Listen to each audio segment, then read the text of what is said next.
ഇന്ന് ഞാൻ എക്സ്പ്ലെയിൻ ചെയ്യാൻ വേണ്ടി പോകുന്നത് ഡോക്ടർ സ്റ്റോൺ എന്ന് പറഞ്ഞ ജാപ്പനീസ് ആനിമി TV സീരീസിൻ്റെ സീസൺ 3 രണ്ടാമത്തെ എപ്പിസോഡാണ്. നമ്മുടെ ചാനൽ ആദ്യമായിട്ട് കാണുന്ന ഒരാളാണ് നിങ്ങളെങ്കിൽ നമ്മുടെ ചാനൽ സബ്സ്ക്രൈബ് ചെയ്തേക്ക്, ലൈക്ക് തന്നേക്ക്. പിന്നെ ഹൈപ്പ് എന്ന് പറഞ്ഞ സാധനം ഈ വീഡിയോയുടെ അടിയിലുണ്ടോ എന്ന് എനിക്കറിയത്തില്ല, അഥവാ ഉണ്ടെങ്കിൽ ജസ്റ്റ് പോയിന്റ് കൂട്ടി തരും. പറഞ്ഞ് വിശപ്പിക്കാതെ നേരെ എക്സ്പ്ലനേഷനിലേക്ക് പോകുക. അവർക്ക് വീറ്റ് കിട്ടിയത് കൊണ്ട് തന്നെ അത് വെച്ചുകൊണ്ട് വളരെയധികം ഡെലീഷ്യസ് ആയിട്ടുള്ള ഫുഡ് ഉണ്ടാക്കാമെന്ന് പറഞ്ഞ് നമ്മുടെ റിയൂഷി ഒരുപാടധികം കിടന്ന് സന്തോഷിക്കുകയാണ്. അത് തന്നെ നമ്മുടെ സേക്കു അത് യൂസ് ചെയ്ത് ബ്രെഡ് ഉണ്ടാക്കാൻ നോക്കുന്നുണ്ടെങ്കിലും അതൊരു കരിക്കട്ട പോലാണ് കിട്ടുന്നത്. ഇത് ആദ്യമായിട്ട് കഴിക്കുന്ന വില്ലേജിലെ ആൾക്കാർക്കൊക്കെ ഒരുപാടധികം ടേസ്റ്റി ആണെന്ന് തോന്നുന്നു, ടേസ്റ്റി ആണെന്ന് തന്നെ പറയുന്നു. എന്നാൽ നമ്മുടെ സേക്കും ബാക്കിയുള്ളവരും ഇതൊന്ന് കഴിച്ചു നോക്കുന്ന സമയത്ത് അവർ തല ഇറങ്ങി താഴെ വീഴുകയാണ്. വീറ്റ് യൂസ് ചെയ്തിട്ട് ഇങ്ങനത്തെ ഫുഡ് ഉണ്ടാക്കുന്നത് കൊണ്ട് തന്നെ ഇത് വലിയൊരു പ്രശ്നമാണെന്ന് പറഞ്ഞുകൊണ്ട് ഈ പ്രശ്നം പരിഹരിക്കാൻ നമുക്കൊരു ഷെഫിനെ വേണമെന്ന് പറഞ്ഞുകൊണ്ട് നമ്മുടെ റിയൂഷിയും സേക്കും കിടന്ന് ആലയ്ക്കുകയാണ്. ക്രോമും ഗുഹാക്കും ഇതിനെന്താണ് കുഴപ്പം, ഇത് വളരെയധികം ടേസ്റ്റി ആണെന്ന് പറഞ്ഞാൽ അവർ വലിച്ചു വാരി കഴിച്ചുകൊണ്ടിരിക്കുകയാണ്. റിയൂഷി പറയുകയാണ്, നിങ്ങൾക്ക് ഇതുവരെ റിയൽ ടേസ്റ്റ് എന്താണെന്ന് മനസ്സിലായിട്ടില്ല, അത് വളരെയധികം ഡെലീഷ്യസ് ആയിട്ടായിരിക്കും ഉള്ളത്. ഡെലീഷ്യസ് ആയിട്ടുള്ള ഫുഡ് ക്രിയേറ്റ് ചെയ്യാൻ വേണ്ടി നമുക്കൊരു ഷെഫിനെ കൊണ്ടുവന്നേ പറ്റത്തുള്ളൂ. എന്നാൽ അതിന് റിവൈവൽ ഫ്ലൂയിഡ് വേണം. ഇവിടെ ഒരാളുടെ കൈ റിവൈവൽ ഫ്ലൂയിഡ് ഉണ്ടെന്ന് എനിക്ക് 100% ഉറപ്പാണ്. റിയൂഷി ഫോൺ എടുത്തിട്ട് നമ്മുടെ റിപ്പോർട്ടറിനെ വിളിക്കുകയാണ്. റിവൈവ് ചെയ്യാൻ വേണ്ടിയുള്ള ആൾക്കാരെ എല്ലാം സെലക്ട് ചെയ്യിപ്പിക്കാൻ പറയുന്നത് നിന്നോടാണ്. സോ അതുകൊണ്ട് തന്നെ നിന്റെ കയ്യിൽ ഉറപ്പായിട്ടും ഒരു റിവൈവൽ ഫ്ലൂയിഡ് കാണും. ഇതിന്റെ അപ്പുറത്തെ സൈഡിലേക്ക് പോകാൻ വേണ്ടി ഉറപ്പായിട്ടും ഒരു ഷെഫിന്റെ ആവശ്യമുണ്ട് എന്ന് നമ്മുടെ റിയൂഷി പറയുകയാണ്. തന്നെ നമ്മുടെ ഗെന്നാണെങ്കിൽ ഫോൺ പിടിച്ചു വരച്ചിട്ട് അഭിനയം തുടങ്ങുകയാണ്. ഹേ സേക്കു, നീ എന്താണ് പറയുന്നത്? സോ ഇത് കേട്ടാ നമ്മുടെ ക്രോം സേക്കുനോട് പറയുകയാണ്, അതിന് നീ ഇതുവരെ സംസാരിച്ചില്ലല്ലോ, ഗെന്നിന് എന്ത് പറ്റിയെന്ന്. റിവൈവൽ ഫ്ലൂയിഡ് തന്നാ ഇവൾക്ക് ന്യൂസ് പറയാൻ വേണ്ടിയുള്ള സാധനം നീ ഉണ്ടാക്കി കൊടുക്കുമെന്ന്. പേരിൽ തന്നെ ന്യൂസ് എന്നുണ്ട്. എന്ത്, നിങ്ങൾ പറഞ്ഞത് ശരിയാണോ? എനിക്കത് സത്യമായിട്ടും വേണം. ഗെന്നിന്റെ പ്ലാൻ വർക്കായിരുന്നു നമ്മുടെ സേക്കു പറയുന്നു. സോ അങ്ങനെ അവളുടെ കയ്യിൽ ഉണ്ടായിരുന്ന ആ റിവൈവൽ ഫ്ലൂയിഡ് നമ്മുടെ ഗെന്നിന്റെ കയ്യിൽ കൊടുക്കുകയാണ്. ഫ്ലൂയിഡ് വളരെയധികം കുറവായതുകൊണ്ട് തന്നെ നമുക്ക് ചെറിയ സൈസിലുള്ള ഒരാളെ മാത്രമേ റിവൈവ് ചെയ്യാൻ വേണ്ടി സാധിക്കത്തുള്ളൂ എന്ന് റിപ്പോർട്ടർ ഷെഫിനെ തപ്പി അവർ അവിടേക്ക് പോവുകയാണ്. സോ നമ്മുടെ റിയൂഷി പറഞ്ഞ സ്ഥലത്തിലേക്കാണ് പോകുന്നത്. റിയൂഷിനെ കിട്ടിയ സ്ഥലത്ത് തന്നെ നമ്മുടെ റിയൂഷിന്റെ കുക്ക് ഉണ്ടെന്ന് നമ്മുടെ റിയൂഷി പറയുന്നു. സ്റ്റോണേജ് കാലത്ത് വരെ അവർ വളരെയധികം ഡെലീഷ്യസ് ആയിട്ടുള്ള ഫുഡ് ക്രിയേറ്റ് ചെയ്യുമെന്നാണ് നമ്മുടെ റിയൂഷി പറഞ്ഞിരിക്കുന്നത്. ആ ബട്ട്ലറിനെ റിവൈവ് ചെയ്യാൻ വേണ്ടി അവർ തീരുമാനിക്കുകയാണ്. ആ പെണ്ണാണോ എന്ന് അവർക്ക് തിരിച്ചറിയാൻ വേണ്ടി സാധിക്കുന്നില്ല. എന്നാൽ ഇതേ സമയത്ത് തന്നെ അവരെ റിവൈവ് ചെയ്യുകയാണ്. എന്നാൽ റിവൈവ് ആയി വന്ന് നോക്കുന്ന സമയത്ത് അതൊരു പെണ്ണാണെന്ന് അവർക്ക് എല്ലാവർക്കും മനസ്സിലാകുകയാണ്. അങ്ങനെ ഞാൻ തിരിച്ചു വന്നിരിക്കുന്നു, എനിക്കിനി ക്യാപ്റ്റൻ റിയൂഷിന്റെ അടുത്തേക്ക് പോകണം, എന്റെ ഡ്യൂട്ടി അവിടെ സെർവ് ചെയ്തേ സാധിക്കത്തുള്ളൂ എന്ന് പറഞ്ഞിട്ട് അവൾ അവിടെ നിന്ന് പോകാൻ വേണ്ടി തീരുമാനിക്കുന്നു. ടോണേജ് കാലമാണെന്നൊക്കെ അവളോട് പറയുന്നുണ്ടെങ്കിലും അതൊന്നും മൈൻഡ് ചെയ്യാതെ തന്നെ റിയൂഷിയുടെ എല്ലാ കാര്യങ്ങളും ചെയ്യണമെന്ന് പറഞ്ഞ് അവൾ അവിടെ നിന്ന് പോവുകയാണ്. വഴിയൊന്നും അറിയത്തില്ലെന്ന് പറഞ്ഞുകൊണ്ട് നമ്മുടെ ഗെൻ അവളുടെ പുറകെ പോകുന്നു. ബോട്ടിനെ പോലെ അവൾ ഇങ്ങനെ നടന്നു പോയിക്കൊണ്ടിരിക്കുകയാണ്. ഡോക്ടർ ചോദിക്കുകയാണ്, അതൊരു പെണ്ണാണോ ആണാണോ എന്ന്. അന്നേരം അവൻ പറയുകയാണ്, ആർക്കറിയാം, അത് പെണ്ണാണെങ്കിലും ആണാണെങ്കിലും എന്തുവാ, ഡെലീഷ്യസ് ആയിട്ടുള്ള ഫുഡാണ് മുഖ്യം. ഇതേ സമയത്ത് തന്നെ ആ ബട്ട്ലർ റിയൂഷിയുടെ അടുത്തേക്ക് വരികയാണ്. മെജസ്റ്റി, ഞാൻ നിങ്ങൾക്ക് വേണ്ടി എന്താണ് ചെയ്യേണ്ടത്? ഇതേ സമയത്ത് തന്നെ നമ്മുടെ റിയൂഷിയുടെ കാര്യങ്ങളൊക്കെ പറയുകയാണ്. സമയത്ത് തന്നെ നമ്മുടെ ഗെന്ന് പറയുകയാണ്, ഞാൻ ഉറങ്ങിയിട്ട് 2 ദിവസമായി, എനിക്കിപ്പോഴും ജീവനുണ്ടോ? 2 ദിവസം ഞാൻ ഉറങ്ങാതാണ് നടന്നു വന്നുകൊണ്ടിരുന്നത്. റിയൂഷി പറഞ്ഞ കാര്യങ്ങൾ പോലെ തന്നെ അവൾ ബ്രെഡ് ഉണ്ടാക്കാൻ വേണ്ടി തീരുമാനിക്കുകയാണ്. വെച്ചിരിക്കുന്ന ആ ബ്രെഡ് കണ്ടിട്ട് ആ ബട്ട്ലറിന് തന്നെ ഛർദ്ദിക്കാൻ വരികയാണ്. ഏതെങ്കിലും മനുഷ്യർ തിന്നുമോ എന്ന് അവൾ ചോദിക്കുന്ന സമയത്ത് തന്നെ ഇത് വളരെയധികം ടേസ്റ്റി ആണെന്ന് പറഞ്ഞുകൊണ്ട് നമ്മുടെ ക്രോമും കൊഹാക്കും വലിച്ചു വരി തിന്നുന്നു. ഇത്ര നാൾ അഴുക്കാവാതെ ഈ ബ്രെഡ് ഇരിക്കണം എന്ന് അവരോട് ചോദിക്കുന്ന സമയത്ത് പറയുകയാണ്, ഈ ലോകത്തിന്റെ അപ്പുറത്തെ ലോകത്ത് പോകുന്നിടം വരെ അഴുക്കാവാതിരിക്കണം. സമയത്ത് ഒരു 10 മാസമെങ്കിലും അത് അഴുക്കാവാതിരിക്കണം. പറഞ്ഞതുപോലെ തന്നെ എല്ലാ കാര്യങ്ങളും ചെയ്യാം മെജസ്റ്റി എന്ന് പറഞ്ഞിട്ട് അവൾ അവളുടെ ജോലി ചെയ്യാൻ വേണ്ടി പോകുന്നു. ഒരു മൗണ്ടനിൽ പോയിട്ട് ആട്ടുപാല് കളക്ട് ചെയ്യുകയാണ്. സോ എന്തിനാണെന്ന് ചോദിച്ചാൽ ബട്ടർ ക്രിയേറ്റ് ചെയ്യാൻ വേണ്ടിയാണ് ആട്ടുപാല് കളക്ട് ചെയ്യുന്നത്.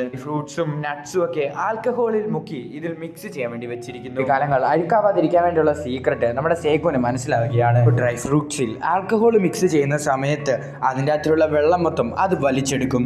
സോ അതോടെ തന്നെ ഫുഡ് അഴുക്കാകത്തില്ല. ഒരുപാട് ദിവസം കഷ്ടപ്പെട്ടിട്ട് ബ്രെഡ് ഉണ്ടാക്കാൻ വേണ്ടിയുള്ള മാവ് കുഴച്ച് അവരങ്ങനെ അത് ചൂടാക്കാൻ വേണ്ടി വെക്കുകയാണ്. നല്ല രീതിയിൽ തന്നെ കുക്ക് ആവാൻ വേണ്ടി തന്നെ ഇതിന്റെ ചൂട് കുറച്ചും കൂട്ടിയും ചെയ്തുകൊണ്ട് തന്നെ ഇരിക്കണം. സ്മെല്ല് കാരണം ഞാൻ ഇതുപോലത്തെ ഒരു നല്ല സ്മെൽ ഇതിനു മുമ്പ് കണ്ടിട്ടില്ല എന്ന് നമ്മുടെ ക്രോമും കൊഹാക്കും പറയുന്നു. കുട്ടിയാൽ വളരെയധികം ഡിലീഷ്യസ് ആയിട്ട് തന്നെ ബ്രെഡ് കിട്ടുമെന്ന് പറഞ്ഞതുകൊണ്ട് തന്നെ നമ്മുടെ സീക്കു അതുപോലെ തന്നെ ചെയ്യുന്നു. ഈ കുക്കിനൊരു പേരിടാം. എപ്പോഴും എനിക്ക് ബട്ട്ലർ എന്നൊന്നും പറയാൻ വേണ്ടി വയ്യ. ഈ കുക്കിന്റെ പേര് വളരെയധികം കോംപ്ലിക്കേറ്റഡ് ആയിട്ടുള്ള ഒരു പേരാണ്. ഈ കുക്കിനെ ഫുജീനോ എന്ന് വിളിക്കാം. സീക്കുന്റെ ആറ്റിറ്റ്യൂഡ് ഒക്കെ കണ്ടിട്ട് നമ്മുടെ ഫുജീനോയ്ക്ക് മനസ്സിലാക്കിയാണ് നമ്മുടെ സീക്കു വളരെയധികം ഇന്റലിജന്റ് ആണെന്ന്. യൂഷിയുടെ ഫാമിലി പഴയതുപോലെ തന്നെ തിരിച്ചു കൊണ്ടുവരാൻ സീക്കുന്റെ ബുദ്ധി ഉറപ്പായിട്ടും ആവശ്യമുണ്ട്. നമ്മുടെ ഫുജീനോ തന്റെ ഫുഡ് ഉണ്ടാക്കി കഴിയുകയാണ്. സോ ഫുജീനോന്റെ ഫുഡ് കഴിക്കുന്ന സമയത്ത് എല്ലാവരും സ്വർഗം കാണുകയാണ്.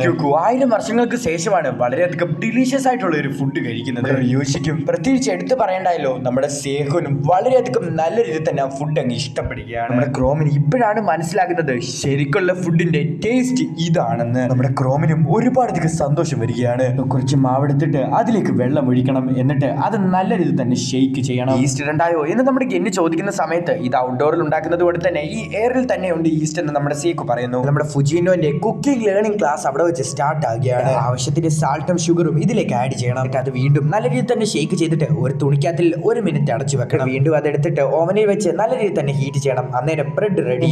നിങ്ങൾ മറന്നുപോയോ, നിങ്ങൾക്ക് ബ്രെഡ് കിട്ടാൻ വേണ്ടിയുള്ള കാരണം ഞാനാണ് എന്ന് നമ്മുടെ റിപ്പോർട്ടർ പറയുന്നു. ഇത് കേട്ട എല്ലാ ആൾക്കാരും പറയുകയാണ് അതിന്റെ കാരണം ഫുജിനോ ആണെന്ന്. എന്നാൽ ഇത് കേട്ട റിപ്പോർട്ടർ പറയുകയാണ് അല്ല, ഞാൻ കാരണമാണ് അവളെ എനിക്ക് ഇവിടെ തിരിച്ചു കൊണ്ടുവരാൻ വേണ്ടി സാധിച്ചത്. അതുകൊണ്ട് മാത്രമാണ് നിങ്ങൾക്ക് ഫുഡ് കഴിക്കാൻ വേണ്ടി സാധിക്കുന്നത്. എനിക്കൊന്നും വേണ്ട, നീ പറഞ്ഞ കാര്യം മാത്രം ഒന്ന് എനിക്ക് ചെയ്തു തരാൻ വേണ്ടി സാധിക്കുമോ? ഇത് കേട്ട നമ്മുടെ ഷേക്ക് പറയുകയാണ് ഞാൻ വാക്ക് പറഞ്ഞതുപോലെ തന്നെ ചെയ്തു തരാം. അതെന്താണെന്ന് നമ്മളെ കാണിക്കുന്നില്ല. ഷേക്കു എന്തോ ഒരു വലിയ കാര്യം തന്നെ പ്ലാൻ ചെയ്യുന്നുണ്ട്. സോ അതിനുവേണ്ടി കാസ്കിനെ വേണമെന്ന് പറയുന്ന സമയത്ത് കാസ്കി ആണെങ്കിൽ ഷിപ്പ് ഉണ്ടാക്കുന്ന സ്ഥലത്ത് നിൽക്കുകയാണ്. സോ അവിടെ നിന്ന് ഇത്രയധികം ദൂരം നടന്നു വരാൻ വേണ്ടി ഒരുപാടധികം സമയം എടുക്കും. അതിനെ ഒരുപാടധികം നേരമായിട്ട് മിസ് ചെയ്യുകയാണെന്ന് പറഞ്ഞിട്ട് നമ്മുടെ കാസ്കി ആണെങ്കിൽ ആ ഗൊറില്ല വണ്ടിയിൽ കയറിയിട്ട് നമ്മുടെ സേക്കോന്റെ അടുത്ത് വളരെയധികം സ്റ്റൈലിഷ് ആയിട്ട് വന്ന് ഇറങ്ങുകയാണ്. സൂട്ട് ഒക്കെ ഇട്ട് വളരെയധികം സ്റ്റൈലിഷ് ആയിട്ടാണ് നമ്മുടെ കാസ്കി വന്ന് ഇറങ്ങുന്നത്. നിങ്ങളുടെ അടുത്ത് വന്നിരിക്കുന്നത് ഒരു ബിസിനസ് ഡീലുമായിട്ടാണ് എന്ന് നമ്മുടെ കാസ്കി പറയുന്നുണ്ട്. സമയത്ത് തന്നെ നമ്മുടെ സേക്കോന്റെ പ്ലാൻ കാസ്കിക്ക് പറഞ്ഞു കൊടുക്കുകയാണ്, അതുപോലെ തന്നെ ബ്ലൂ പ്രിന്റും. സോ ഇത് കാണുന്ന സമയത്ത് തന്നെ നമ്മുടെ കാസ്കി വളരെയധികം നല്ല രീതിയിൽ തന്നെ ഇൻസ്പയർ ആവുകയാണ്. കാസ്കി ആണെങ്കിൽ കാസ്കിയുടെ ജോലിയും സോ നമ്മുടെ സയൻസ് ടീം സയൻസ് പരമായിട്ടുള്ള കാര്യങ്ങളും ചെയ്യുന്നു. അമോണിയം ഇതിലേക്ക് മിക്സ് ചെയ്തിട്ട് ഗ്ലാസ് അതിലേക്ക് മുക്കി വെക്കണം. ഗ്ലാസ് ആണെങ്കിൽ നമ്മുടെ ക്രോമിനെ എടുത്ത് കാണിക്കുകയാണ്. നോക്കുന്ന സമയത്ത് ഇത് ഞാനല്ലേ എന്ന് പറഞ്ഞ് നമ്മുടെ ക്രോം നെട്ടുന്ന സമയത്താണ് നമുക്ക് മനസ്സിലാക്കുന്നത് സേക്കോ ഫൈനലി മിററും ഉണ്ടാക്കിയിരിക്കുന്നു. ഇവൾക്ക് മിറർ ആയിരുന്നോ വേണ്ടിയത് എന്ന് നമ്മുടെ ഓക്കിയോ ചോദിക്കുന്ന സമയത്ത് എന്റെ ഏറ്റവും വലിയ കാര്യം എന്ന് പറയുന്നത് ബ്യൂട്ടിയാണ് എന്ന് അവൾ പറയുന്നു. ഇത് കേട്ട റിപ്പോർട്ടർ പറയുകയാണ് ശരിക്കും പറഞ്ഞാൽ എനിക്ക് മിറർ ആവശ്യമാണ്, പക്ഷെ എനിക്ക് മിറർ അല്ല വേണ്ടിയത്. മുഖം ഉണ്ടാക്കാൻ വേണ്ടി നോക്കിയതല്ല, ഫിലിമിന് വേണ്ടി ഉണ്ടാക്കിയതാണ്. സേക്കു ഒരുപാടധികം കാര്യങ്ങൾ ചെയ്തിട്ട് നമ്മുടെ സേക്കു ഫൈനലി ആദ്യത്തെ ക്യാമറ ക്രിയേറ്റ് ചെയ്യുകയാണ്. സമയത്ത് തന്നെ ആ റിപ്പോർട്ടർ ആണെങ്കിൽ തന്റെ പാസ്റ്റ് ആലോചിക്കുകയാണ്. തന്റെ അച്ഛൻ ആദ്യമായിട്ട് തന്റെ ബർത്ത്ഡേക്ക് ഒരു ക്യാമറ മേടിച്ച് തന്ന കാര്യങ്ങളും താൻ റിപ്പോർട്ടറായിട്ട് നടന്നപ്പോൾ ഒരുപാടധികം കാര്യങ്ങൾ ചെയ്തെന്നും ഒരു റിപ്പോർട്ടറിന് പ്രധാനമായിട്ട് വേണ്ട സാധനം ക്യാമറയാണെന്നുള്ള കാര്യവും ആ സിവിലൈസേഷൻ മുഴുവനായിട്ട് തന്നെ ഇല്ലാതാകുന്ന സമയത്ത് ഞാൻ വിചാരിച്ചു എനിക്കിനി തിരിച്ച് ഈ ക്യാമറ കിട്ടത്തില്ലെന്ന്. പക്ഷെ സേക്കു നീ എനിക്കിത് വീണ്ടും ഉണ്ടാക്കി തന്നു. നീ നിന്റെ വാക്ക് പറഞ്ഞതുപോലെ തന്നെ പാലിച്ചു. ഞാൻ സയൻസിന്റെ തന്നെ ഒരു ഡോക്യുമെന്ററി ക്രിയേറ്റ് ചെയ്യുമെന്ന് അവൾ പറയുകയാണ്. ഇത് തന്നെ നമ്മുടെ സേക്കു പറയുകയാണ് നീ നിന്റെ ജോലി ചെയ്തോ, ഞങ്ങൾ കുറച്ച് ഫോട്ടോ എടുക്കാൻ വേണ്ടി പോവുകയാണെന്ന്. യെസ്, ഈ ക്യാമറ യൂസ് ചെയ്തുകൊണ്ട് വളരെയധികം ഈസി ആയിട്ട് തന്നെ മാപ്പ് ക്രിയേറ്റ് ചെയ്യാം എന്ന് നമ്മുടെ റിയോഷിക്ക് മനസ്സിലാകുന്നു. സേക്കു ആണെങ്കിൽ ഒരുപാട് ക്യാമറകളുമായിട്ട് അങ്ങോട്ട് വരികയാണ്. സോ ഈ കാര്യത്തിന് വേണ്ടിയാണ് സത്യം പറഞ്ഞാൽ നമ്മുടെ സേക്കു ഈ ക്യാമറയൊക്കെ ക്രിയേറ്റ് ചെയ്തിരിക്കുന്നത്. കാര്യങ്ങളൊക്കെ നമ്മുടെ സേക്കു ഓപ്പൺ ആയിട്ട് തന്നെ നമ്മുടെ റിപ്പോർട്ടറിനോട് പറയുകയാണ്. സോ ഇതൊക്കെ കേൾക്കുന്ന സമയത്ത് ഇത്ര നേരം ഞാൻ സ്പീച്ച് പറഞ്ഞത് വെറുതെ ആയല്ലോ എന്ന് റിപ്പോർട്ടർ ചിന്തിക്കുന്നു. ആണെങ്കിലും ഞാൻ ഈ ക്യാമറയ്ക്കകത്തിലെ ഫസ്റ്റ് ഫോട്ടോ എങ്കിലും ഞാൻ ഒന്ന് എടുത്തോട്ടെ എന്ന് റിപ്പോർട്ടർ ചോദിക്കുന്നു. ന്യൂ വേൾഡിന്റെ ഹിസ്റ്ററിയുടെ ഡോക്യുമെന്ററി ഞാൻ ഫ്യൂച്ചറിൽ പണിയാൻ വേണ്ടി പോകുന്ന മ്യൂസിയത്തിൽ വെക്കാൻ വേണ്ടി എനിക്ക് താല്പര്യമുണ്ട്. ഫുജിനെ പറയുകയാണ് ഈ കാര്യങ്ങളൊക്കെ എനിക്ക് നേരത്തെ തന്നെ അറിയായിരുന്നു. സോ അതുകൊണ്ട് തന്നെ ഞാൻ കുറെ ഡ്രസ്സുമായിട്ട് വന്നിട്ടുണ്ടെന്ന് പറഞ്ഞിട്ട് നമ്മുടെ ഫുജിന് ഒരുപാട് ഡ്രസ്സ് എടുക്കുകയാണ്. നമ്മുടെ സേക്കു ആണല്ലോ ഇവിടത്തേക്ക് എല്ലാ കാര്യങ്ങളും പണിഞ്ഞു വെച്ചിരിക്കുന്നത്. സോ അതുകൊണ്ട് തന്നെ നമ്മുടെ സേക്കുന് ഒരുപാട് ഡ്രസ്സൊക്കെ ഇട്ട് ഓരോരോ ഫോട്ടോ ഒക്കെ എടുത്തുകൊണ്ടിരിക്കുകയാണ്. ഒരുപാട് ദേഷ്യം വന്ന നമ്മുടെ സേക്കു പറയുകയാണ് എന്നെ കൊണ്ട് ഇതൊന്നും പറ്റത്തില്ല. റിപ്പോർട്ടർ സേക്കുനോട് പറയുകയാണ് ഒരു സയന്റിസ്റ്റിനെ പോലെ പോസ്റ്റ് ചെയ്യാൻ വേണ്ടി.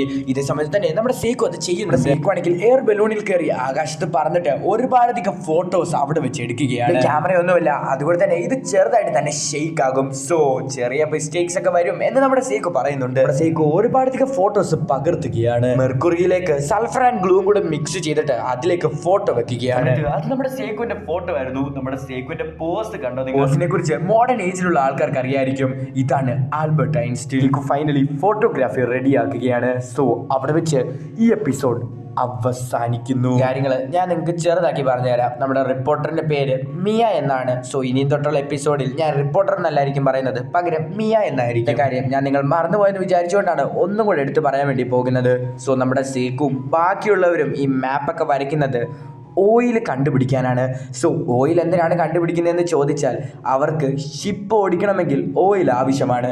സോ അതിനുവേണ്ടിയാണ് അവർ ഓയിൽ കണ്ടുപിടിക്കുന്നത്. കാര്യം എന്ന് പറഞ്ഞാൽ ആ കുക്കിൻ്റെ പേര് ഒരു വല്ലാത്തൊരു പേരാണ്. സോ അതുകൊണ്ടാണ് ഞാൻ ഫുജി എന്ന് വന്നിട്ടത്. അല്ലെങ്കിൽ ഞാൻ എക്സ്പ്ലനേഷൻ ഇങ്ങനെ റെക്കോർഡ് ചെയ്യുന്ന സമയത്ത് ഇടയ്ക്കിടയ്ക്ക് പ്രൊനൗൺസ് ചെയ്യാൻ നേരത്തെ അത് തെറ്റിപ്പോകും. സോ അതുകൊണ്ടാണ് ഞാൻ അങ്ങനെ മാറ്റി പേരിട്ടത്. വേറൊരു കാര്യം കൂടെ ഞാൻ നിങ്ങൾക്ക് പറഞ്ഞു തരാം. നമ്മുടെ കാസ്കി അവിടെ കാറിൽ വന്നൊക്കെ ഇറങ്ങി വലിയ കാര്യമൊക്കെ കാണിച്ചില്ലായിരുന്നു. സോ നമ്മുടെ കാസ്കി ഒരു ജോലി ചെയ്യുന്നുണ്ടായിരുന്നല്ലോ. സോ ആ ആ ജോലി ചെയ്തുകൊണ്ടിരുന്നത് ഈ ക്യാമറ ഉണ്ടാക്കാൻ വേണ്ടിയായിരുന്നു. ഞാൻ നിങ്ങൾക്ക് മനസ്സിലാകാൻ വേണ്ടി എടുത്തു പറഞ്ഞതേ ഉള്ളൂ. ഈ എപ്പിസോഡിൽ പുതുതായിട്ട് ഇൻട്രൊഡ്യൂസ് ചെയ്ത ഫുജീനോ എന്ന് പറയുന്ന ക്യാരക്ടർ ഉണ്ടല്ലോ, സോ ആ ക്യാരക്ടർ പണ്ട് നമ്മുടെ റിയൂഷിയുടെ കൂടെ ജോലി ചെയ്തുകൊണ്ടിരുന്ന ഒരാളാണ്. നമ്മുടെ റിയൂഷിക്ക് ഫുജീനോനെ അറിയാമെന്നത്. സോ ഈ കാര്യങ്ങളൊക്കെ നിങ്ങൾക്ക് മിക്കുള്ളവർക്കും മനസ്സിലായിട്ടുണ്ടായിരിക്കും, പിന്നെ ചിലവർക്ക് ഇത് മനസ്സിലായിട്ട് കാണത്തില്ല. സോ അതുകൊണ്ടാണ് ഞാൻ അവർക്ക് വേണ്ടി ഈ കാര്യങ്ങളൊക്കെ എടുത്തു പറഞ്ഞത്. നിങ്ങൾക്ക് ഇന്നത്തെ എപ്പിസോഡ് ഇഷ്ടപ്പെടുന്ന വിചാരിക്കുന്നു. ഇഷ്ടപ്പെട്ടാൽ ഉറപ്പായിട്ടും നമ്മുടെ ചാനൽ ഒന്ന് സബ്സ്ക്രൈബ് ചെയ്തേക്കുക. അതുപോലെ തന്നെ വീഡിയോ നിൽക്കുക എന്ന് ലൈക്ക് തന്നേക്കുക. സോ പിന്നെ ഹൈപ്പ് ചെയ്യാനുള്ള ഓപ്ഷൻ ഇന്നത്തെ ദിവസം വന്നിട്ടുണ്ടോ എന്ന് എനിക്ക് അറിയത്തില്ല. സോ മിക്കുള്ള യൂട്യൂബേഴ്സിനും ആ ഓപ്ഷൻ കിട്ടിയിട്ടുണ്ട്. അഥവാ എൻ്റെ ഈ വീഡിയോയുടെ അടിയിൽ ഹൈപ്പ് ചെയ്യാൻ വേണ്ടിയുള്ള ഓപ്ഷൻ ഉണ്ടെങ്കിൽ മാക്സിമം ഒന്ന് ഹൈപ്പ് ചെയ്ത് സപ്പോർട്ട് ചെയ്യാൻ വേണ്ടി ശ്രമിക്കുക. ഞാൻ വളരെ അധികം അണ്ടർ റേറ്റഡ് ആയിട്ട് കിടക്കുന്ന ഒരു യൂട്യൂബറാണ്.